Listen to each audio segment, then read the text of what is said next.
Hello दोस्तों, नमस्कार। आप लोगों का एक बार फिर से स्वागत है आपके अपने ही चैनल पीएस टेक डिजिटल में। फ्रेंड्स, आज के वीडियो में हम लोग TST PST GRC net GRF के अंतर्गत राजनीति शास्त्र का प्रैक्टिस सेट नंबर 61 हल करेंगे, जिसमें हमारा टेस्ट पेपर नंबर 6 होगा फ्रेंड्स।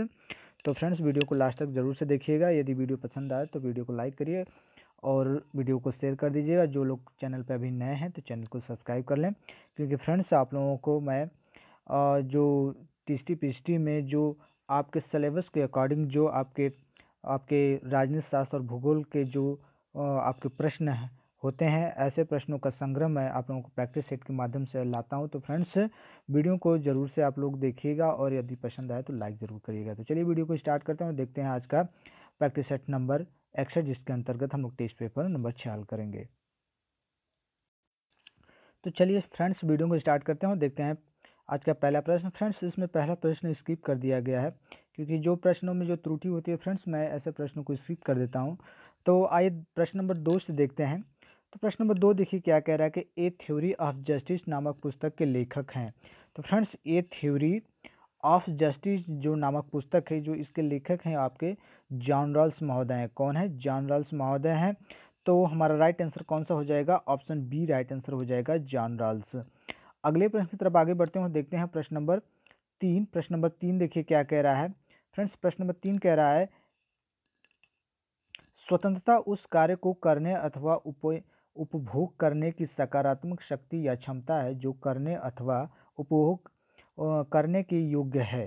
तो फ्रेंड्स, थोड़ा सा इसको एक बार फिर से देख लेते हैं प्रश्न नंबर 3 को। प्रश्न नंबर 3 देखिए क्या कह रहा है कि स्वतंत्रता उस कार्य को करने अथवा उपभोग करने की सकारात्मक शक्ति है, शक्ति या क्षमता है जो करने अथवा उपभोग करने के योग्य है। तो फ्रेंड्स, यह जो कथन है आपका किसका है, यही आपको बताना है। तो यह कथन आपके ग्रीन महोदय का है। किसका है फ्रेंड्स? ग्रीन महोदय का है, यानी कि ऑप्शन डी राइट आंसर हो जाएगा। इनका पूरा नाम है टीएच ग्रीन। अगले प्रश्न की तरफ आगे बढ़ते हैं और देखते हैं हम लोग अगला प्रश्न देखिए क्या कह रहा है। प्रश्न नंबर 4। प्रश्न नंबर 4 देखिए कह रहा है, निम्नलिखित में से कौन सा संप्रभुता के बहुलवादी सिद्धांत का प्रमुख प्रवक्ता था? यानी कि आपको ये बताना है कि इन चारों में से जो संप्रभुता बहुलवादी सिद्धांत है, उसमें सबसे ज़्यादा प्रमुख किसका नाम आता है? तो फ्रेंड्स, इसका जो राइट आंसर हो जाएगा प्रश्न नंबर 4 का, आपके लास्की का आ जाएगा। ठीक है, किसका आ जाएगा? लास्की का आ जाएगा। तो लास्की के अलावा और कौन कौन थे फ्रेंड्स? तो फ्रेंड्स, जो इनके अलावा अन्य जैसे कि आपके मैकाइवर हैं, मैटलैंड हैं, बर्लिन हैं, स्टैन महोदय हैं, आदि जो हमारे जो इस तरह के विचारक हैं, वो क्या मानते हैं? संप्रभुता के बहुलवादी सिद्धांत को मानते हैं। तो इन चारों ऑप्शन में से हमारे जो प्रमुख प्रवक्ता हो जाएगा वो आपका कौन सा हो जाएगा? आपके लास्की महोदय हो जाएंगे। कौन? लास्की महोदय। इनका देखिए पूरा जो नाम है आपका क्या है? हैरोल्ड। क्या है? हैरोल्ड। ठीक है, हैरोल्ड। ठीक है, हैरोल्ड आपके, ठीक है, हैरोल्ड लास्की नाम है किसका? ठीक है, लास्की का पूरा नाम क्या है? हैरोल्ड लास्की नाम है। ठीक है, तो ऑप्शन डी राइट आंसर हो जाएगा प्रश्न नंबर 4 का। अगला प्रश्न देखिए, प्रश्न नंबर 5। प्रश्न नंबर 5 देखिए क्या कह रहा है, बहुत अच्छा प्रश्न ये भी है फ्रेंड्स। देखिए प्रश्न नंबर 5 कह रहा है, जो विचारक राज्यों को संघों का संघ मानते हैं उन्हें। तो फ्रेंड्स, बहुत अच्छा प्रश्न है, लेकिन बहुत कंफ्यूजन भरा प्रश्न है। प्रश्न देखिए कह रहा है कि जो विचारक राज्यों को संघों का संघ मानते हैं उन्हें क्या कहते हैं? तो फ्रेंड्स, ऐसे विचारों को हम लोग क्या कहते हैं? तो ऐसे विचारों को हम लोग बहुलवादी कहते हैं। क्या कहते हैं फ्रेंड्स? बहुलवादी कहते हैं। आप लोग संघवादी मत कह दीजिएगा, बहुलवादी होगा राइट आंसर इसका। ऑप्शन डी राइट आंसर हो जाएगा, बहुलवादी। अगले प्रश्न की तरफ आगे बढ़ते हैं और देखते हैं फ्रेंड्स। अगला प्रश्न देखिए, अगला प्रश्न हमारा प्रश्न नंबर 6 है। प्रश्न नंबर 6 देखिए क्या कह रहा है, राज्य की उत्पत्ति का सर्वाधिक स्वीकार्य सिद्धांत है। तो इन चारों में से जो हमारा राइट आंसर हो जाएगा फ्रेंड्स, कौन सा हो जाएगा? ऑप्शन सी हो जाएगा, विकासवादी सिद्धांत। ठीक है, राज्य की उत्पत्ति की जो सर्वाधिक स्वीकार किया जाने वाला सिद्धांत है वह हमारा विकासवादी सिद्धांत। यदि आपका वैज्ञानिक सिद्धांत भी ऑप्शन में रहे तो दोनों ही राइट आंसर हो जाएंगे, लेकिन हमारा केवल विकासवादी सिद्धांत दिया है, तो ऑप्शन सी राइट आंसर हो जाएगा। ठीक है, अगला प्रश्न देखते हैं हम लोग, प्रश्न नंबर 7। प्रश्न नंबर 7 देखिए क्या कह रहा है। प्रश्न नंबर 7 कह रहा है कि किस सिद्धांत की यह मान्यता है कि राज्य की उत्पत्ति युद्ध स्थल में होती है? बहुत ही अच्छा प्रश्न, प्रश्न नंबर 7। तो फ्रेंड्स ये किसकी मान्यता है? तो यह आपके शक्ति सिद्धांत की मान्यता है। किसकी? शक्ति सिद्धांत की मान्यता है कि राज्य की उत्पत्ति युद्ध स्थल में होती है। किसकी? शक्ति सिद्धांत, यानी कि ऑप्शन बी राइट आंसर हो जाएगा। अगले प्रश्न की तरफ आगे बढ़ते हैं और देखते हैं हम लोग प्रश्न नंबर 8। प्रश्न नंबर 8 देख लेते हैं और उसके ऑप्शन जो है आपको अगले पेज पे देखने को मिलेगा। तो प्रश्न को देख लेते हैं। प्रश्न नंबर 8 देखिए, कह रहा है कि लाक के अनुसार निम्न में से कौन सा प्राकृतिक अधिकार है? यानी लाक के अनुसार आपको 4 ऑप्शन मिलेंगे, उन चारों में से आपको देखना है कि कौन सा प्राकृतिक अधिकार है, नहीं है। ठीक है, प्राकृतिक अधिकार नहीं है पूछा है, वो भी लाक के अनुसार। तो आइए देख लेते हैं कौन कौन सा ऑप्शन है। ऑप्शन देखिए आपके पास 4 है। ए दिया है जीवन, बी दिया है स्वतंत्रता, सी दिया है समानता और डी दिया है संपत्ति। तो लास्की के अनुसार जीवन, स्वतंत्रता और संपत्ति ये क्या है? प्राकृतिक अधिकार हैं, लेकिन समानता ये आपका प्राकृतिक अधिकार नहीं है। किसके अनुसार? लास्की के। तो ये हमारा राइट आंसर हो जाएगा ऑप्शन सी। अगला प्रश्न देखिए, प्रश्न नंबर 9। 9 नंबर का प्रश्न देखिए क्या कह रहा है फ्रेंड्स, बहुत अच्छा प्रश्न ये भी है। प्रश्न नंबर 9 कह रहा है कि समाजवादी विचारक प्राकृतिक संसाधनों के राष्ट्रीयकरण का समर्थन करते हैं, क्योंकि क्यों करते हैं फ्रेंड्स? क्योंकि वे क्या कहते हैं? क्योंकि वे प्राकृतिक संसाधनों का पूर्ण सदुपयोग करना चाहते हैं। ठीक है, उसका सुनिश्चित कर देना, तय कर देना चाहते हैं। तो हमारा डी ऑप्शन राइट आंसर हो जाएगा। ठीक है, प्रश्न नंबर 9 का। अगला प्रश्न देखते हैं हम लोग, प्रश्न नंबर 10। देखिए फ्रेंड्स, आप लोग भी लगाते चलिए, देखिए कितना सही हो रहा है। ठीक है, केवल हम बताते चल रहे हैं, आप लोग उससे आप लोग देख रहे होंगे हाँ ये सही हो जाए, तो ऐसे नहीं, आप अपने आप को भी जांचिए, देखिए कितना सही हो रहा है। ठीक है, तो प्रश्न नंबर 10 देखिए क्या कह रहा है कि निम्नलिखित में से किसका मार्क्सवाद से मेल नहीं है? यानी चारों में से किसका मार्क्सवाद से कोई संबंध नहीं है? तो इसका जो राइट आंसर हो जाएगा प्रश्न नंबर 10 का हमारा ऑप्शन। सभी लोगों को ये तो बहुत ईजी प्रश्न है। मार्क्सवाद के विषय में यदि थोड़ा भी बहुत जो लोग पढ़े होंगे तो इसका राइट आंसर बता सकते हैं, कौन सा? डी हो जाएगा। राज्य एक आवश्यक बुराई, ये कौन कहते हैं? ये अराजक तत्ववादी जो होते हैं वे कहते हैं। ठीक है, तो ऑप्शन डी राइट आंसर हो जाएगा हमारा। राज्य एक आवश्यक बुराई है, यह मार्क्सवाद से संबंध नहीं रखता है। ठीक है, तो ऑप्शन डी राइट आंसर हो जाएगा। अगला प्रश्न देखिए, प्रश्न नंबर 11। 11 नंबर का प्रश्न देखिए क्या कह रहा है। प्रश्न नंबर 11 कह रहा है कि राज्य समाजवाद विश्वास करता है। जो राज्य समाजवाद है वह किस में विश्वास करता है फ्रेंड्स? बहुत ही अच्छा प्रश्न है। तो यह आपके राज्य क्या है, वह राज्य को क्या मानना चाहता है? विहीन समाज में। ठीक है, तो ऑप्शन ए राइट आंसर हो जाएगा। ठीक है, ये किस में विश्वास करता है? राज्य विहीन समाज में। कौन? राज्य समाजवाद। अगले प्रश्न की तरफ आगे बढ़ते हैं और देखते हैं हम लोग प्रश्न नंबर 12। देखिए फ्रेंड्स, वीडियो थोड़ी सी लंबी होती है तो क्या हुआ, लेकिन प्रश्नों की संख्या जब ज़्यादा होता है तो वीडियो स्वाभाविक से कि लंबी होगी। तो ज़्यादा से ज़्यादा प्रश्नों को आप हल करने का प्रयास करें। ठीक है, तो 12 नंबर का प्रश्न देखिए क्या कह रहा है। प्रश्न नंबर 12 कह रहा है कि निम्नलिखित में से कौन सी सरकार सामूहिक उत्तरदायित्व के सिद्धांत पर कार्य करती है?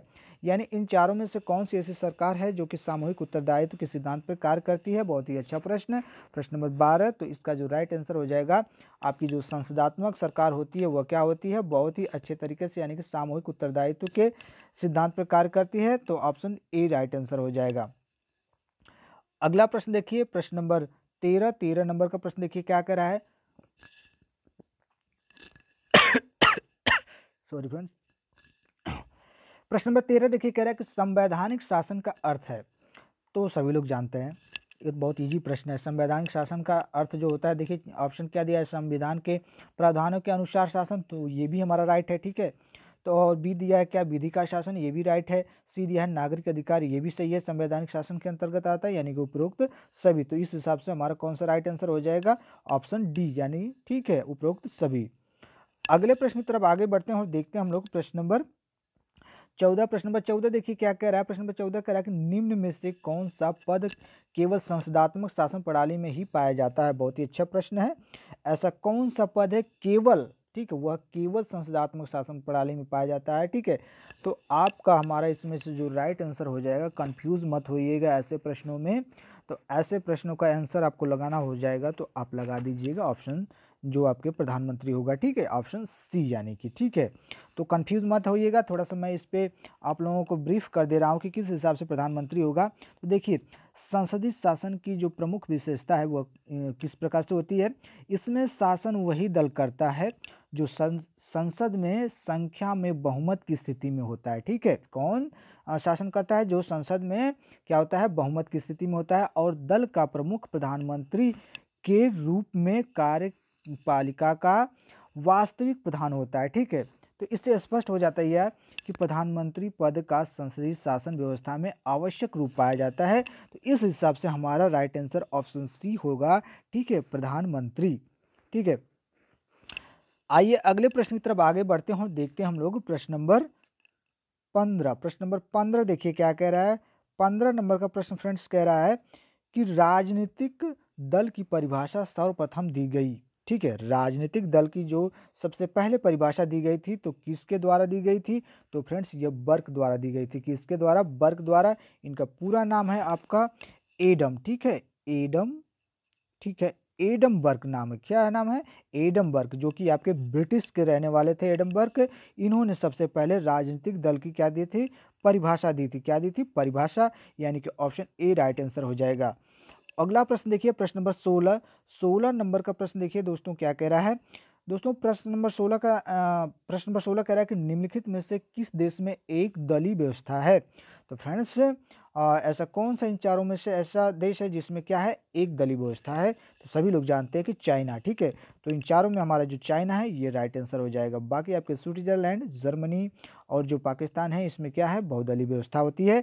लेकिन चाइना में क्या है, केवल एक दल ही होता है। ठीक है, अगले प्रश्न की तरफ आगे बढ़ते हैं, देखते हैं हम लोग प्रश्न नंबर 17। 17 नंबर का प्रश्न देखिए क्या कह रहा है। प्रश्न नंबर 17 कह रहा है फ्रेंड्स, मार्क्स, सॉरी फ्रेंड्स थोड़ा सा, हाँ देखिए प्रश्न कह रहा है कि मार्क्स के अनुसार राज्य की उत्पत्ति हुई है। ठीक है, मार्क्स के अनुसार जो राज्य की उत्पत्ति हुई है वह किस प्रकार से हुई है। तो मार्क्स कहता है कि धनी लोगों के द्वारा गरीबों के शोषण को वैधानिक प्रदान करने के लिए राज्य की उत्पत्ति हुई है। कौन कहता है, मार्क्स कहता है, यानी कि ऑप्शन डी राइट आंसर हो जाएगा। अगला प्रश्न देखिए प्रश्न नंबर 18। 18 नंबर का प्रश्न देखिए कह रहा है कि मार्क्स के अनुसार सर्वहारा की तानाशाही व्यक्त करता है। ठीक है, यानी सर्वहारा की जो तानाशाही होती है मार्क्स के अनुसार कौन व्यक्त करता है। बहुत ही अच्छा प्रश्न है, प्रश्न नंबर 18। तो इसका जो राइट आंसर है आपका ऑप्शन डी हो जाएगा। ठीक है, कौन सा, ऑप्शन डी, एक निरंकुश राज्य को। ठीक है, मार्क्स के अनुसार जो सर्वहारा की तानाशाही होती है वह क्या करता है, एक निरंकुश राज्य की, ठीक है, स्थापना करता है, यानी कि ऑप्शन डी राइट आंसर हो जाएगा हमारा। अगला प्रश्न देखिए प्रश्न नंबर 19। 19 नंबर का प्रश्न देखिए क्या कह रहा है। प्रश्न नंबर 19 कह रहा है फ्रेंड्स, हाब्स के अनुसार अनुबंध हुआ था। ठीक है, हाब्स के अनुसार जो अनुबंध हुआ था किसके बीच हुआ था। तो हाब्स के अनुसार जो अनुबंध हुआ था फ्रेंड्स, वह प्राकृतिक अवस्था में रहने वाले जो लोग थे उनके बीच हुआ था। तो ऑप्शन सी राइट आंसर हो जाएगा, प्राकृतिक अवस्था में रहने वाले लोगों के बीच। अगला प्रश्न देखते हैं 20 नंबर का प्रश्न। 20 नंबर का प्रश्न कह रहा है कि यह किसने कहा था कि कला एवं विज्ञान के विकास ने मानव को बर्बाद कर दिया। बहुत ही अच्छा प्रश्न। तो किसने कहा था, तो यह हमारे जो रूसो महोदय हैं इन्होंने कहा था कि कला एवं विज्ञान का जो विकास हो रहा है दिन प्रतिदिन इतनी तेजी से, वह क्या कर रहा है, तो वह क्या कर रहा है, लोगों को बर्बाद कर रहा है। किसने कहा था, रूसो ने। तो ऑप्शन डी राइट आंसर हो जाएगा, रूसो। अगला प्रश्न देखिए प्रश्न नंबर 21। 21 नंबर का प्रश्न देखिए कह रहा है कि किसने राज्य की उत्पत्ति संबंधी दैवी सिद्धांत को न्यायोचित ठहराने हेतु true law of free monarchies नामक पुस्तक लिखी है। बहुत ही अच्छा प्रश्न है। तो देखिए पुस्तक का नाम है true law of free monarchies. ठीक है, तो यह पुस्तक आपके जेम्स प्रथम ने लिखी थी और किस संबंध में, राज्य की जो उत्पत्ति संबंधी जो दैवी सिद्धांत था उसको क्या करते हैं, सही तरीके से ठहराते हुए अपनी पुस्तक true law of free monarchies लिखी थी। किसने, जेम्स वन ने, यानी कि ऑप्शन डी राइट आंसर हो जाएगा। फ्रेंड्स आप लोग बताइए कि जो राज्य की उत्पत्ति संबंधी जो दैवी सिद्धांत है ये किसने दिया था। ठीक है, दैवी सिद्धांत। ठीक है, राज्य की उत्पत्ति संबंधी जो दैवी सिद्धांत है ये किसका प्रतिपादन है, इसका आंसर आप लोग कमेंट करके दीजिएगा। मैंने कई बार प्रैक्टिस सेट में इसका आंसर आप लोगों को करा दिया है प्रैक्टिस सेट के माध्यम से, तो आप लोग जरूर से उस वीडियो को जरूर से देख लीजिएगा। चलिए आगे वाले प्रश्न को देखते हैं और देखते हैं प्रश्न नंबर 22। 22 नंबर का प्रश्न देखिए क्या कह रहा है। 22 नंबर का प्रश्न कह रहा है कि यह किसका कथन है कि जब राज्य होगा तो स्वतंत्रता नहीं हो सकती, जब स्वतंत्रता रहेगी तो राज्य अस्तित्व में नहीं रहेगा। कहने का मतलब है कि एक कथन है, कथन कुछ इस प्रकार से कि राज्य होगा तो स्वतंत्रता नहीं होगी, यदि स्वतंत्रता होगी तो राज्य का कोई अस्तित्व नहीं होगा। तो यह किसने कहा है फ्रेंड्स, तो यह आपके बेंथम महोदय का है। कौन, बेंथम महोदय का है। तो ऑप्शन ए राइट आंसर हो जाएगा इसका, बेंथम। अगले प्रश्न की तरफ आगे बढ़ते हैं, देखते हैं प्रश्न नंबर 23। 23 नंबर का प्रश्न कह रहा है प्राकृतिक अधिकार की अवधारणा किसके नाम से जुड़ी है? ठीक है, वह कौन है इसमें से आपको बताना है। जो प्राकृतिक अधिकार की जो अवधारणा है फ्रेंड्स, यह आपकी किसकी है? तो इन चारों में से यदि आप देखते हैं तो ये आपके लाक की हो जाएगी। ठीक है, किसकी? लाक की हो जाएगी, यानी कि आपका ऑप्शन डी राइट आंसर हो जाएगा हमारा लाक। ठीक है, तो अगले प्रश्न की तरफ आगे बढ़ते हैं और देख लेते हैं अगला प्रश्न। प्रश्न नंबर 24। 24 नंबर का प्रश्न देखिए, कह रहा है कि मनुष्यों के नागरिक समाज में सम्मिलित होने का उद्देश्य उनकी संपत्ति की सुरक्षा है, यह किसने कहा था? बहुत ही अच्छा प्रश्न। प्रश्न नंबर 24, तो फ्रेंड्स यह आपके जो जॉन लॉक हैं उन्होंने कहा था। किसने? जॉन लॉक ने कहा था। तो हमारा देखिए ऑप्शन जो राइट आंसर कौन सा हो जाएगा फ्रेंड्स, इसमें आपका ऑप्शन बी राइट आंसर हो जाएगा। ठीक है, लॉक। अगले प्रश्न की तरफ आगे बढ़ते हुए देखते हैं प्रश्न नंबर 25। 25 नंबर का प्रश्न देखिए, कह रहा है लाक ने जिस सिद्धांत की दार्शनिक आधारशिला रखी वह था। ठीक है, तो लाक ने जो सिद्धांत के जो दार्शनिक आधारशिला रखी थी, ठीक है, उसको बताना है। तो इसमें जो हमारा राइट आंसर हो जाएगा, लॉक ने संवैधानिक राजतंत्र के, ठीक है, सिद्धांत का, ठीक है, आधारशिला रखा था। तो ऑप्शन सी राइट आंसर हो जाएगा, संवैधानिक राजतंत्र। अगले प्रश्न तब आगे बढ़ते हैं और देखते हैं हम लोग प्रश्न नंबर 26। 26 नंबर का प्रश्न देखिए क्या कह रहा है। प्रश्न नंबर 26 कह रहा है दोस्तों कि यह किसने कहा? लेवियाथन आंग्ल भाषा में लिखी गई राजनीतिक दर्शन की महानतम और संभवतः एकमात्र अति उत्तम रचना है। बहुत ही अच्छी बात कही गई है। यह किसके द्वारा बात कही गई कि लेवियाथन आंग्ल भाषा में लिखी गई राजनीतिक दर्शन की महानतम और संभवतः एकमात्र अति उत्तम रचना है। तो किसने कही है फ्रेंड्स? प्रश्न नंबर 26, तो यह आपके ओकसाट, ठीक है, ओकसाट, यानी कि ए ऑप्शन राइट आंसर, ओकसाट ने कही थी यह बात। ठीक है, आइए अगले प्रश्न की तरफ आगे बढ़ते हैं और देखते हैं हम लोग प्रश्न नंबर 27। 27 नंबर का प्रश्न देखिए क्या कह रहा है। प्रश्न नंबर 27 देखिए कह रहा है गांधी जी ने निम्नलिखित में से किस पर बल दिया? तो सभी लोग जानते हैं गांधी जी के आध्यात्मिक थे, धार्मिक चीज़ों पे बात करते थे, तो आप लोग धार्मिक चीज़ों पे ही जाएंगे अक्सर। ठीक है, तो जो प्रश्न कह रहा है विकल्प के अनुसार, उसको एक बार आप चेक करने का पहले प्रयास करें। ये नहीं कि गांधी जी आदर्शवादी थे या आध्यात्मिकवादी थे, तो अध्यात्म और धार्मिक की बात आएगी तो हम उस पर टिक कर देंगे, ऐसा नहीं होना चाहिए। ठीक है, तो इस हिसाब से देखिए, प्रश्न के हिसाब से और ऑप्शन के हिसाब से हमारा जो राइट आंसर होगा वो ऑप्शन सी होगा, राजनीति का विकेंद्रीकरण। ठीक है, गांधी जी क्या चाहते थे कि जो राजनीति हो वो उसका क्या हो? विकेंद्रीकरण हो। तो ऑप्शन सी राइट आंसर हो जाएगा हमारा प्रश्न नंबर 27 का। अगला प्रश्न देखिए प्रश्न नंबर 28। 28 नंबर का प्रश्न देखिए क्या कह रहा है। किसने कहा कि राज्य वर्ग शासन का एक अंग है, एक वर्ग द्वारा दूसरे के दमन का अंग है? ठीक है, यह किसका कथन है कि राज्य वर्ग शासन का एक अंग है, एक वर्ग का दूसरे के दमन का अंग है? बहुत ही अच्छा प्रश्न है, प्रश्न नंबर 28। तो इसका जो राइट आंसर है हो जाएगा हमारे कार्ल मार्क्स जो है। ठीक है, ये उनका कथन है, यानी कि ऑप्शन ए मार्क्स का कथन है। ठीक है, अगले प्रश्न की तरफ आगे बढ़ते हैं, देखते हैं 29 नंबर का प्रश्न। 29 नंबर का प्रश्न कह रहा है कि जो यह कहते हैं कि धर्म का राजनीति से लेना देना नहीं है, वे नहीं जानते कि धर्म क्या है, किसने उपरोक्त वक्तव्य दिया है? बहुत ही अच्छा प्रश्न। अब इन ऑप्शनों में से यदि आप देखेंगे तब हम गांधी जी को राइट मार देंगे। ठीक है, क्योंकि यहाँ कथन की बात है और यह कथन किसने राजनीति को धर्म से जोड़ा है? तो हमारे गांधी जी। गांधी जी ने कहा था कि राजनीति धर्म से अलग नहीं हो सकती और धर्म राजनीति से अलग नहीं हो सकता, ये हमारे गांधी जी महोदय कहते हैं। तो ऑप्शन ए राइट आंसर हो जाएगा, गांधी। अगला प्रश्न देखिए प्रश्न नंबर 30। 30 नंबर का प्रश्न देखिए क्या कह रहा है। प्रश्न नंबर 30 कह रहा है कि निम्न में से किसने स्वीकार किया है कि व्यक्तियों ने राज्य में प्राकृतिक अवस्था के अपने प्राकृतिक अधिकारों के साथ प्रवेश किया? बहुत अच्छा प्रश्न, 30 नंबर का प्रश्न। तो यह किसने कहा है? तो फ्रेंड्स ये आपके जॉन लॉक महोदय ने कहा है। ठीक है, कौन? लॉक। ठीक है, तो ऑप्शन बी राइट आंसर हो जाएगा, लॉक। अगला प्रश्न देखिए प्रश्न नंबर 31। 31 नंबर का प्रश्न देखिए कह रहा है। प्रश्न नंबर 31 कह रहा है कि निम्न में से किसने तर्क दिया कि अतीत की परिस्थितियां अथवा लोगों के व्यवहार विभेदक पात्रता को उत्पन्न कर सकते हैं? 31 नंबर का प्रश्न। तो देखिए 31 नंबर का प्रश्न, इसमें हमारा राइट आंसर हो जाएगा जॉन रॉल। ठीक है, कौन? John Raoult. Option A right answer हो जाएगा प्रश्न नंबर 31 का। अगले प्रश्न की तरफ आगे बढ़ते हैं, देखते हैं प्रश्न नंबर 32 नंबर का प्रश्न कह रहा है कि सरकार का प्रथम व्यवस्थित वर्गीकरण दिया था। ठीक है, सरकार का जो प्रथम व्यवस्थित वर्गीकरण दिया गया था वह किसके द्वारा दिया गया था? तो फ्रेंड्स ये आपके अरस्तु के अनुसार दिया गया था। किसके अनुसार? अरस्तु ने दिया था। तो ऑप्शन ए राइट आंसर हो जाएगा, अरस्तु। अगला प्रश्न देखिए, प्रश्न नंबर 33। देखिए फ्रेंड्स, कुछ लोग जब मैं टेलीग्राम पे ये जो प्रश्नों का जो आपको सीरीज होती है, जो मैं प्रैक्टिस सेट के माध्यम से कराता हूँ, इसकी पीडीएफ जो है आपको टेलीग्राम पे देता हूँ, तो आप लोग कहते हैं कि इसका आंसर भी दीजिए। तो फ्रेंड्स, आंसर के लिए आप वीडियो को देख लीजिए, वहीं से टिक कर दीजिए, नोट बना लीजिए।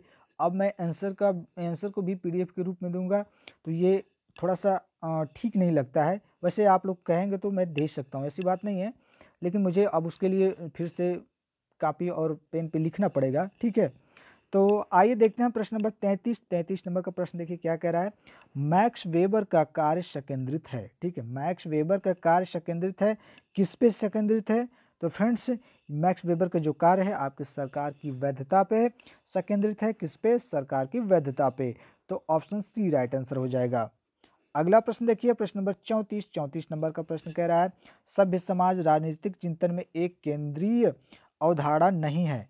ठीक है, यह किसके अनुसार नहीं है? तो फ्रेंड्स, यह आपके V.I. लेनिन के अनुसार सभ्य समाज राजनीतिक चिंतन में एक केंद्रीय अवधारणा नहीं है। किसके अनुसार? V.I. लेनिन के अनुसार। ठीक, ऑप्शन डी। अगला प्रश्न देखिए, प्रश्न नंबर 35 देखिए क्या कह रहा है।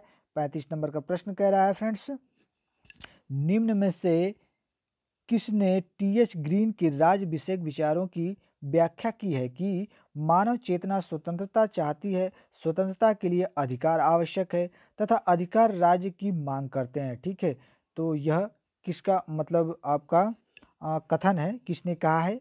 तो आपको इस चारों ऑप्शन में से कौन सा राइट आंसर हो जाएगा, आइए चेक करते हैं।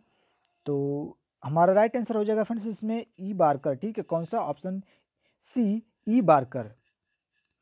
अगला प्रश्न देखते हैं हम लोग, प्रश्न नंबर 36 नंबर का कूट संबंधी प्रश्न है फ्रेंड्स। आइए थोड़ा सा, हाँ अब सही है, अब दिख रहा होगा फ्रेंड्स आपको। देखिए कह रहा है कि निम्नलिखित में से कौन सी विशेषताएं ब्रिटिश संविधान से भारत के संविधान में ली गई थी? बहुत ही अच्छा प्रश्न, पॉलिटी से आ गया। तो इस तरह के प्रश्न को आप बहुत बार किए होंगे, लेकिन कूट में देखिए आपको उलझाने के लिए दे देता है, फंसाने के लिए दे देता है। तो देखते हैं जो हमारा 1 नंबर क्या है, कानून का शासन। तो फ्रेंड्स, यह आपके ब्रिटिश संविधान से लिया गया है, बिल्कुल सत्य है। तो ये हमारा राइट हो जाएगा 1 नंबर का। ठीक है, और देखिए 2 क्या करा है, विधि निर्माण प्रक्रिया, तो ये भी हमारे लिए गई है। ठीक है, न्यायपालिका की स्वतंत्रता, ये नहीं ली गई है। और देखिए 4 नंबर है संसदीय व्यवस्था, ये ली गई है। ठीक है, यानी कि 1 2 4 ऑप्शन डी देखिए दिया है, 1 2 4, यही हमारा राइट आंसर हो जाएगा। अगले प्रश्न की तरफ आगे बढ़ते हैं, देखते हैं 37 नंबर का प्रश्न। और 37 नंबर का प्रश्न देखिए कुछ इस प्रकार है कि भारत के संविधान की निम्नलिखित में से किस अनुसूची में प्रत्येक राज्य से निर्वाचित होने वाले राज्यसभा के सदस्यों की संख्या को निर्धारित किया गया है? बहुत ही अच्छा प्रश्न, प्रश्न नंबर 37। तो यह कौन सी अनुसूची है? तो यह आपकी चौथी अनुसूची है, यानी कि डी राइट आंसर हो जाएगा, चौथी अनुसूची। अगला प्रश्न देखते हैं हम लोग, प्रश्न नंबर 38 नंबर का प्रश्न देखिए क्या कह रहा है। 38 नंबर का प्रश्न कह रहा है दोस्तों, भारत में संविधान में गारंटित मूल अधिकार निलंबित किए जा सकते हैं केवल। ठीक है, यानी कि जो भारत में नागरिकों को जो अधिकार दिए गए हैं, जो गारंटेड, उसको उनमें से जो अधिकारों को क्या किया जाता है, निलंबित किया जाता है। वह स्थिति, ठीक है, वह कंडीशन कौन सा होना चाहिए? तो फ्रेंड्स, वह कंडीशन आपका जो ठीक है, आपातकालीन की घोषणा की जाती है। तो इस स्थिति में क्या होता है कि जो भारत के नागरिक होते हैं, उनके जो मूल अधिकार होते हैं, उन्हें निलंबित कर दिया जाता है। तो ऑप्शन ए राइट आंसर हो जाएगा। अगला प्रश्न देखिए, प्रश्न नंबर 39 नंबर का प्रश्न देखिए क्या कह रहा है। ये आपका कूट संबंधी आ गया फ्रेंड्स। थोड़ा सा आप लोग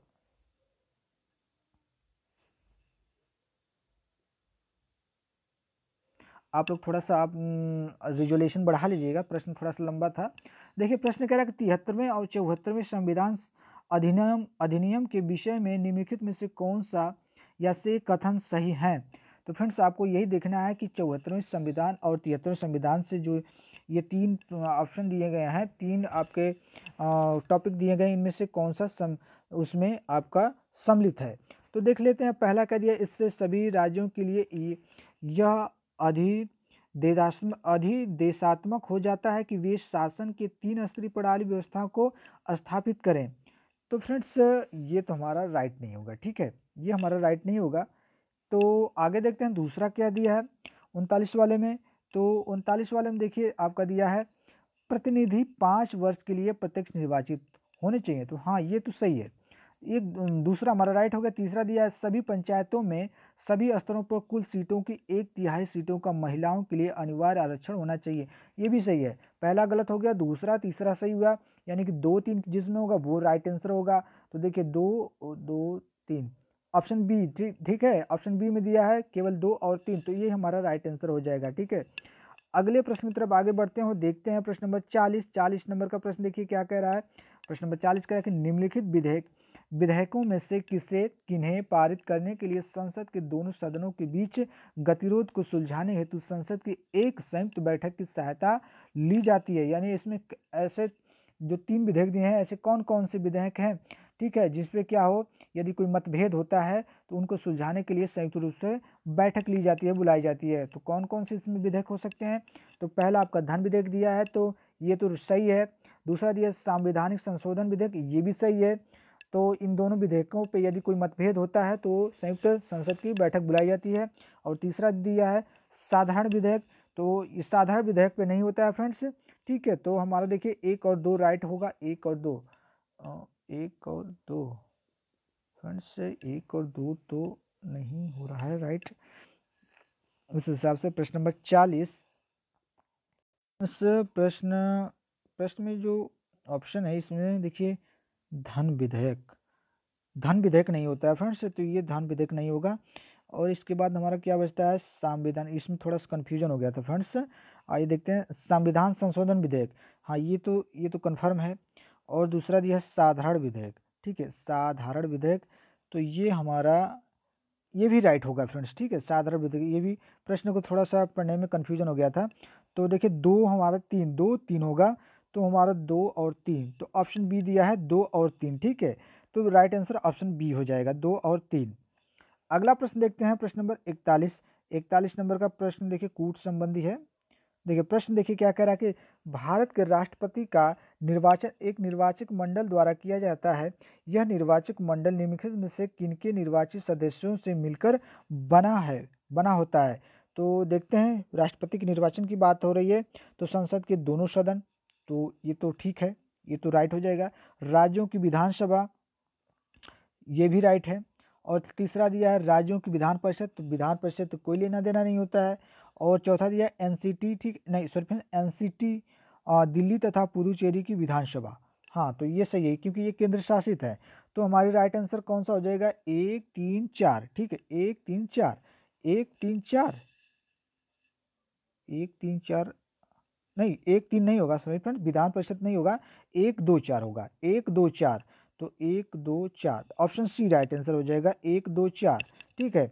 राष्ट्रपति के निर्वाचन में संसद के दोनों सदन भाग लेते हैं और विधानसभा भाग लेती है, लेकिन विधान परिषद नहीं लेती है। और जो केंद्र शासित प्रदेश यानी कि एनसीटी दिल्ली और पुदुचेरी की विधानसभा भी भाग लेते हैं, ठीक है। तो ऑप्शन हमारा सी राइट आंसर हो जाएगा 1 2 और 4।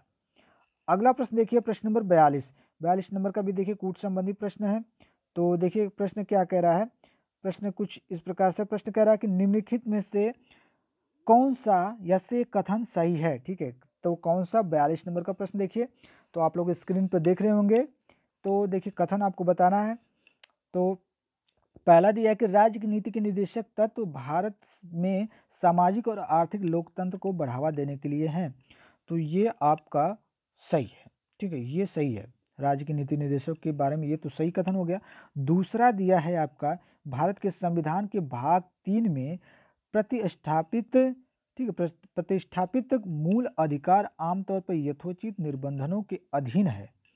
नहीं, ये 3 में भाग में प्रतिष्ठापित मूल अधिकार, हाँ फ्रेंड्स ये है, ठीक है। तो हमारा एक भी हो गया, ठीक है, एक हमारा हो गया और दो भी हो गया, तीन देखते हैं क्या दिया है। धर्मनिरपेक्षता किसी भी देश के संविधान की मूल विशेषताओं में से एक है, तो ये तो नहीं है, ठीक है, ये एक नहीं है। देखिए फ्रेंड्स, कुछ प्रश्न ऐसे कूट संबंधी होते हैं, थोड़ा सा उनको टाइम टेकिंग होता है फ्रेंड्स, तो उस पर थोड़ा सा कभी कभी मिस्टेक होने की संभावना होती है, तो इस ऐसे प्रश्नों को एक बार दोबारा रिपीट कर लिया जाता है। तो देखिए इसका जो राइट आंसर हो जाएगा हमारा कौन सा हो जाएगा फ्रेंड्स, तो हमारा एक और दो राइट आंसर हो जाएगा, यानी कि ऑप्शन सी राइट आंसर हो जाएगा, एक, केवल एक और दो। अगला प्रश्न देखते हैं हम लोग, प्रश्न नंबर 44 नंबर का प्रश्न देखिए क्या कह रहा है। 44 नंबर का प्रश्न कह रहा है भारत के संविधान के अनुच्छेद 21 के अंतर्गत है। देखिए ये भी कूट संबंधी प्रश्न है। तो प्रश्न नंबर 44 में जो भारत की संविधान के अनुच्छेद 21 के अंतर्गत बात जो कही गई है, इन तीनों में से देखते हैं कौन सा राइट आंसर हो जाएगा। ठीक है फ्रेंड्स, प्रश्न नंबर 44 तो देखते हैं पहला क्या दिया है, विपरीत लिंगों यानी कि ट्रांसजेंडर के अधिकार। तो 21 में उनके स्वतंत्रता की बात कही गई है, ठीक है, वो भी स्वतंत्र हैं, तो ये हमारा राइट हो जा रहा है। ठीक है, तो ये हमारा राइट हो जाता है इस हिसाब से, तो पहला हो गया। दूसरा दिया है क्रेनियोपैगस जुड़वाओं के अधिकार, तो ये देखिए ये भी हमारा राइट हो जाएगा। सी कह रहा है, 3 कह रहा है कि बच्चे को जन्म देने का मंदित मना महिलाओं के अधिकार, तो ये भी हमारा है। ठीक है, ये अनुच्छेद 21 के अंतर्गत तीनों ही आते हैं, इसे आप नोट कर लीजिएगा, बहुत ही इम्पोर्टेंट है। ठीक है, तो ये तीनों ही आते हैं, यानी कि 1 2 3, तो 1 2 3 किस में, डी में है। ठीक है, तो डी राइट हो जाएगा हमारा, 1 2 3। अगला प्रश्न देखिए, प्रश्न नंबर 45 नंबर का प्रश्न कह रहा है इनमें से कौन संविधान सभा की प्रारूप समिति का सदस्य नहीं था। बहुत ही अच्छा प्रश्न और बहुत इजी प्रश्न। तो कौन संविधान सभा की जो प्रारूप समिति थी उसमें कौन सा सदस्य नहीं था। तो फ्रेंड्स, तो अध्यक्ष की बात आएगी तो आप लोग डॉक्टर भीमराव अंबेडकर को कह देंगे, वो तो है नहीं। लेकिन देखिए उनके अलावा एन.जी. अयंगर भी थे, के एम मुंशी भी थे, बी एन राव नहीं थे, बी एन राव संवैधानिक सलाहकार थे, तो यही हमारा राइट आंसर हो जाएगा, क्योंकि मोहम्मद सादुल्ला भी थे, बी एन राव नहीं थे, तो ये राइट आंसर हो जाएगा बी एन राव। ठीक है, ये सदस्य नहीं थे प्रारूप समिति के। अगले प्रश्न की तरफ आगे बढ़ते हैं, 46 नंबर का प्रश्न देखते हैं। 46 नंबर का प्रश्न देखिए क्या कह रहा है। प्रश्न नंबर 46 कह रहा है लोकसभा द्वारा पारित किसी धन विधेयक को राज्यसभा द्वारा कितने सप्ताहों तक रोक कर रखा जा सकता है।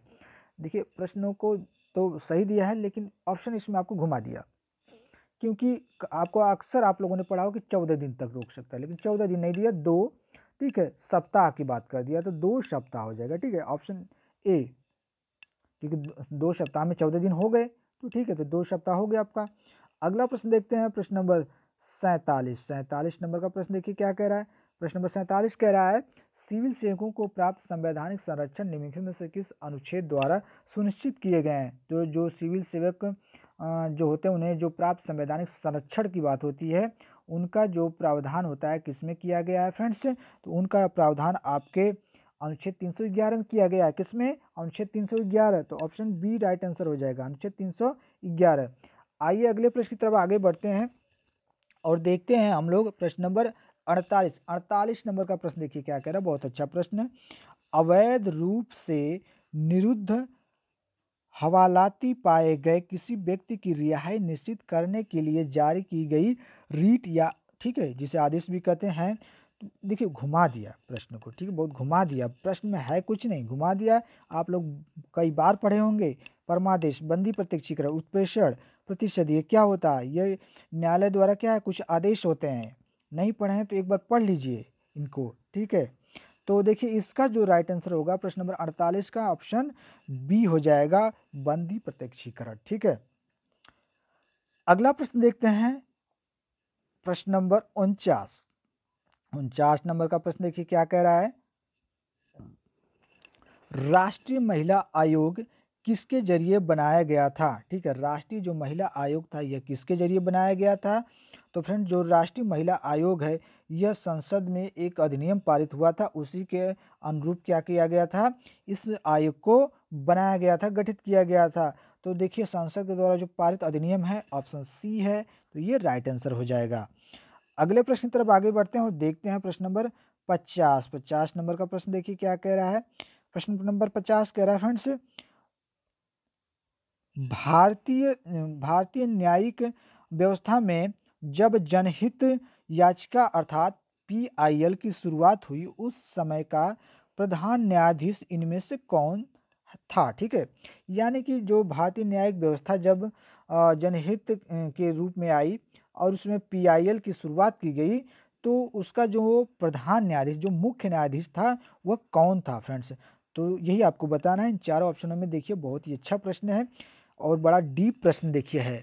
तो इसका जो राइट आंसर हो जाएगा हमारा ऑप्शन डी होगा फ्रेंड्स, पीएन भगवती। ठीक है, कौन प्रधान न्यायाधीश थे? पीएन भगवती। तो आपका ऑप्शन डी राइट आंसर हो जाएगा इस हिसाब से। अगले प्रश्न की तरफ आगे बढ़ते हैं, देखते हैं हम लोग प्रश्न नंबर 51। 51 नंबर का प्रश्न देखिए, थोड़ा सा लंबा है। ठीक है, प्रश्न नंबर 51 देखिए, कह रहा है भारत के संविधान के अनुच्छेद 44 में दी गई समान नागरिक संहिता के बारे में निम्न से कौन सा कथन सही नहीं है? ठीक है, भारत का जो संविधान है उसमें जो अनुच्छेद 44 है उसमें से कुछ बातें दी गई हैं नीचे समान नागरिक संहिता के बारे में, और कौन सा सही नहीं है। इन चारों में से सही बात वही आपको बताना है फ्रेंड्स। तो देखिए इसमें जो आपका बी ऑप्शन दिया है, भारत के पूरे राज्य क्षेत्र में नागरिकों के लिए इसे सुनिश्चित करने हेतु राज्य प्रयास करेगा, यह आपका सही कथन नहीं है। तो ऑप्शन बी राइट आंसर हो जाएगा। ठीक है, ऑप्शन बी राइट आंसर हो जाएगा। अगला प्रश्न देखते हैं हम लोग, प्रश्न नंबर 52। 52 नंबर का प्रश्न देखिए क्या कह रहा है। प्रश्न नंबर 52 देखिए कह रहा है, थोड़ा सा लंबा है प्रश्न। प्रश्न देखिए 52 कह रहा है फ्रेंड्स कि भारत के संविधान के अधीन आपात उपबंधों के बारे में निम्नलिखित में से कौन सा कथन सही नहीं है? 52। तो देखिए 52 नंबर का देखिए राइट आंसर क्या हो जाएगा? तो 52 का जो राइट आंसर होगा फ्रेंड्स आपका option D. Option D right answer हो जाएगा। कौन सा? ऑप्शन डी राइट आंसर हो जाएगा। फ्रेंड्स मैं एक बार आपको प्रश्न नंबर 51 को एक बार फिर से चेक कर लूं, कहीं आंसर मैंने उसका आपको गलत तो नहीं बता दिया। 51 नंबर, तो 51 नंबर का देखिए कौन सा आपको हमने बताया था। देखिए यदि इसमें हमने इसमें ए राइट आंसर हो जाएगा फ्रेंड्स। ठीक है, यदि मैंने दूसरा ऑप्शन बताया हो तो इसके लिए माफ़ी चाहेंगे। ऑप्शन ए राइट आंसर हो जाएगा। ठीक है, यह प्रत्येक भारतीय नागरिक का एक मूल अधिकार है। ठीक है, क्या है राइट आंसर आपका? ऑप्शन ए हो जाएगा, यह प्रत्येक भारतीय नागरिक का एक क्या है? मूल अधिकार है। तो ऑप्शन ए राइट आंसर हो जाएगा इस हिसाब से। ठीक है, ऑप्शन ए राइट आंसर हो जाएगा। अगले प्रश्न की तरफ आगे बढ़ जाते हैं और देख लेते हैं हम लोग प्रश्न नंबर 52। 52 नंबर का प्रश्न देखिए क्या कह रहा है। 52 नंबर का प्रश्न कह रहा है कि भारत के संविधान के अधीन आपात उपबंधों के बारे में निम्न में कौन सा कथन सही नहीं है? सही नहीं की बात आ रही है। तो फ्रेंड्स इसमें जो आपको ऑप्शन डी दिया है, यदि किसी राज्य के राज्यपाल इस बात से संतुष्ट हैं कि एक ऐसी स्थिति उत्पन्न हो गई है जहां राज्य की वित्तीय स्थिरता अथवा सा खतरे में है, तो क्या होगा? वे राज्य में वित्तीय आपात की घोषणा कर सकते हैं। तो फ्रेंड्स देखिए वित्तीय आपात की घोषणा आपके राज्यपाल नहीं करते हैं, आपके कौन करते हैं? आपके राष्ट्रपति महोदय करते हैं। तो ये हमारा सही नहीं, तो यही पूछ रहा था। ठीक है, कि कौन सा सही नहीं है। अगला प्रश्न देखते हैं हम लोग, प्रश्न नंबर 53। 53 नंबर का प्रश्न देखिए क्या कह रहा है। प्रश्न नंबर 53 कह रहा है कि अखिल भारतीय सेवाओं के बारे में निम्नलिखित में से कौन सा कथन सही है? अखिल भारतीय के बारे में आ रही है, तो कौन सा कथन सही नहीं है? तो आप ऑप्शन को वीडियो को पॉज करके देख लीजिएगा, मैं आंसर बता देता हूँ। इन चारों में से आपका जो ए है यह सही नहीं है। ठीक है, सॉरी सही पूछा है ना, तो सही यही है। देखिए ऑप्शन क्या कह रहा है, संसद के एक अधिनियम द्वारा अखिल भारतीय सेवाएं सृजित की जा सकती हैं। ठीक है, सही है, यानी कि ऑप्शन ए राइट आंसर हो जाएगा। ठीक है, ऑप्शन ए। अगला प्रश्न देखते हैं हम लोग, प्रश्न नंबर 54। 54 नंबर का प्रश्न देखिए क्या कह रहा है। भारत के संविधान में अंतरराष्ट्रीय शांति और सुरक्षा की अभिवृद्धि का उल्लेख है। ठीक है फ्रेंड्स, किसमें है?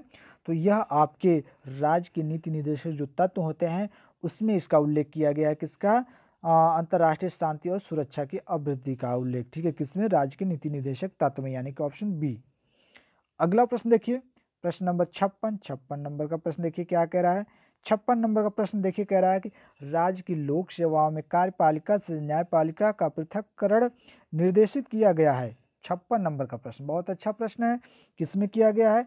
तो ये भी आपके जो राज्य के नीति निर्देशक तत्व होते हैं उनके द्वारा। तो ऑप्शन डी राइट आंसर हो जाएगा। अगला प्रश्न देखिए, प्रश्न नंबर 57। 57 नंबर थोड़ा सा बड़ा है, कूट संबंधित है। देखिए प्रश्न कह रहा है कि निम्नलिखित कथनों पर विचार करिए। कथन देखिए पहला कथन आपका क्या दिया है कि हिंद स्वराज में महात्मा गांधी ने व्यक्ति और साथ ही समाज के लिए उत्तम जीवन की संकल्पना का निरूपण किया है। तो ये तो बिल्कुल सही है, ठीक है, इन्होंने किया है, तो 1 नंबर हमारा पहला सही हो गया। दूसरा कह रहा है कि हिंद स्वराज भारत में औपनिवेशिक राज के विरुद्ध गांधी जी के लंबे संघर्ष से प्राप्त अनुभव का परिणाम था। जी नहीं, ये नहीं था। तो पहला हमारा सही है, तो पहला हमारा ऑप्शन ए, ठीक है, ऑप्शन ए राइट आंसर हो जाएगा, केवल 1। अगला प्रश्न देखते हैं 58 नंबर का प्रश्न। 58 नंबर का प्रश्न कह रहा है कि निम्नलिखित में से कौन सा या से संवैधानिक निकाय है। बहुत ही अच्छा प्रश्न फ्रेंड्स, बहुत ही अच्छा प्रश्न, बहुत इजी है। देखते हैं आपका इस प्रश्न का आंसर कौन सा सही होता है। और चलिए पहले हम देखते हैं प्रश्न नंबर 58 को चेक करते हैं। तो देखिए पहला देखिए क्या दिया है कि राष्ट्रीय अनुसूचित जनजाति आयोग। तो ये देखिए आपका संविधान में इसका उल्लेख मिलता है, तो पहला तो हमारा सही हो गया। दूसरा दिया राष्ट्रीय महिला आयोग, तो ये इसका नहीं है, ये तो आपका बनाया गया संसद से पारित अधिनियम के द्वारा। तीसरा दिया है राष्ट्रीय अल्पसंख्यक आयोग, ये भी बनाया गया है, ठीक है। और चौथा दिया है राष्ट्रीय मानवाधिकार, ठीक है, तो ये भी बनाया गया है। तो केवल हमारा एक राइट आंसर हो रहा है, तो केवल एक देखिए पहले में ही दिया है, तो ऑप्शन ए राइट आंसर हो जाएगा, केवल एक। अगला प्रश्न देखते हैं हम लोग, प्रश्न नंबर 59 नंबर का प्रश्न कह रहा है एलोरा स्थित कैलाश नाथ मंदिर और मामल्लपुरम स्थित सौर मंदिर के बीच निम्नलिखित में से कौन से एक समानता है। जी ये आपके हिस्ट्री से आ गया। तो फ्रेंड्स आपके कभी कभी देखते होंगे कि पॉलिटिकल साइंस वाले जो लोग होते हैं 1-2 प्रश्न हिस्ट्री के भी दे देते हैं, ठीक है।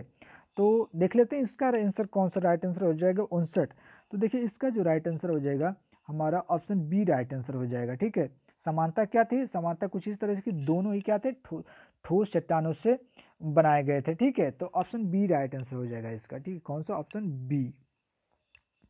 अगले प्रश्न की तरफ आगे बढ़ते हैं और देखते हैं हम लोग प्रश्न नंबर 61 नंबर का प्रश्न देखिए क्या कह रहा है। प्रश्न नंबर 61 देखिए कह रहा है वैधानिक संप्रभुता के पीछे एक राजनीतिक संप्रभु की खोज की कोशिश संप्रभुता की समूची धारणा को खत्म कर देती है और संप्रभुता को प्रभावों की सूची मात्र बना देती है। यह कथन किसका है। तो फ्रेंड्स यह कथन किसका है, तो यह जो कथन है, यह कथन आपके फ्रेंड्स आपके जो गेटेल महोदय हैं, ठीक है, कौन, गेटेल, ये उनका कथन है। तो ऑप्शन डी राइट आंसर हो जाएगा। अगला प्रश्न देखते हैं फ्रेंड्स 62 नंबर का प्रश्न। देखिए 62 नंबर का प्रश्न क्या कह रहा है, हमारी राजनीतिक प्रणाली में मंत्री जो एक उच्च राजनीतिक पद पर अध्यक्ष होता है केवल काठ की क्या है, केवल काठ की गुड़िया के समान है। यह किसने कहा है। देखिए कितनी बड़ी बात कही गई है कि हमारी राजनीतिक प्रणाली में जो मंत्री होते हैं वह राजनीतिक पद का अध्यक्ष होता है और क्या होते हैं, वे केवल काठ की एक गुड़िया के समान होते हैं। यह कथन आपको बताना है। तो फ्रेंड्स यह जो कथन है आपके मुनरो महोदय का, ठीक है, जो आपके भारतीय विचारक थे मुनरो, ठीक है। तो हमारा ऑप्शन बी राइट आंसर हो जाएगा इसका, मुनरो। अगला प्रश्न देखते हैं और आखिरी प्रश्न, ठीक है, 63 नंबर का प्रश्न। देखिए ये आखिरी नंबर का प्रश्न देखिए क्या कह रहा है, द्वितीय सदन की विद्यमानता स्वतंत्रता की गारंटी व कुछ सीमा तक अत्याचार के विरुद्ध सुरक्षा भी है। यह किसने कहा। बहुत ही अच्छा प्रश्न नंबर 63। तो यह आपके जो गार्नर महोदय हैं, गार्नर महोदय ने कहा है कि द्वितीय सदन की विद्यमानता स्वतंत्रता की गारंटी व कुछ सीमा तक अत्याचार को क्या होती है, विरुद्ध सुरक्षा भी होती है, ठीक है। कौन कहते हैं ऐसा हमारे गार्नर महोदय कहते हैं। बहुत ही अच्छा प्रश्न है, तो ये हमारा राइट आंसर हो जाए। देखिए गार्नर महोदय का एक कथन और है, काफ़ी फेमस कथन है, कई बार पूछा गया है कि राज्य, ठीक है, क्या है, राज्य का आदि अंत क्या होता है, ठीक है। इसका आंसर आप लोग बताइएगा, ठीक है। तो फ्रेंड्स मैंने कुछ थोड़ा सा अलग टाइप का प्रश्न आपसे कर दिया है। प्रश्न कुछ इस प्रकार से है कि राजनीति का, ठीक है, राजनीति का आदि और अंत क्या होता है, राज्य होता है, ठीक है। ये इनका कथन है गार्नर महोदय का कि राजनीति का जो आदि यानी कि प्रारंभ और जो अंत होता है वह क्या होता है, स्टेट यानी कि राज्य होता है, ठीक है। ये गार्नर का था। तो फ्रेंड्स इस वीडियो में हम लोगों ने देखा लगभग इसमें आपको 60 प्रश्न देखने को मिले होंगे, शायद अंदाजन 60 प्रश्न रहे होंगे आपको। तो मुझे उम्मीद है कि आप लोगों के लिए थोड़ी बहुत ज़रूर इस वीडियो से हेल्प मिलेगी फ्रेंड्स। और आपको वीडियो कैसी लगी ये कमेंट करके भी बताइएगा। यदि वीडियो पसंद है तो लाइक कर दीजिएगा और दोस्तों को अपने शेयर कर दीजिएगा, जो भी भाई बहन आपके तैयारी कर रहे हो टीएसटी पीएचडी जीएससी की। और जो लोग चैनल पर नए हैं तो चैनल को सब्सक्राइब कर लें फ्रेंड्स। बस आप लोग एक लाइक कर दिया करिए बस, और कुछ नहीं आप लोगों से चाहिए, ठीक है फ्रेंड्स। तो इस वीडियो में बस इतना ही। थैंक यू, धन्यवाद।